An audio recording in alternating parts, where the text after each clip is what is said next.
Et puis on voulait aussi vous raconter ce matin une anecdote plus que surprenante à propos de Pelé. Oui, si la légende brésilienne n'a connu que deux clubs dans sa carrière, Santos au Brésil et les Cosmos de New York aux États-Unis, son nom a aussi été associé au Paris Saint-Germain. Dans les années 70, le club de la capitale a bien failli faire signer le meilleur joueur du monde, Dimitri Vernet.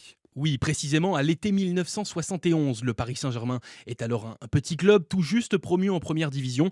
Et pour briller, les Rouges et Bleus ont un rêve, faire signer le plus grand joueur, Pelé. Le président parisien de l'époque, Guy Cresson, ne se pose pas de questions, il veut absolument la star brésilienne. Pelé est un homme, si vous voulez, dans un contexte absolument extraordinaire. Quand Pelé paraît, c'est un enthousiasme incroyable. C'est tout juste si on ne baiserait pas le trottoir derrière chacun de ses pas. Surtout qu'il y a une rumeur, le club de Santos aurait des soucis financiers. Guy Cresson ne perd donc pas de temps, il s'envole pour le Brésil et fait une proposition de 9 millions de francs pour s'attirer les services de la star, laissant même sous-entendre à son retour sur le sol français d'un possible accord. Sauf que Pelé n'a jamais porté le maillot du Paris Saint-Germain, car oui, au dernier moment, le club de Santos fait machine arrière et négocie un autre contrat bien plus juteux pour une tournée aux États-Unis, ce qui sera suffisant pour garder leur légende Pelé et déchirer la proposition parisienne. Dimitri Vernet, Pelé qui n'a donc finalement pas porté le maillot du Paris Saint-Germain, mais parmi les nombreux hommages ce matin, ceux des stars parisiennes, il a fait du football un art, estime son compatriote Neymar.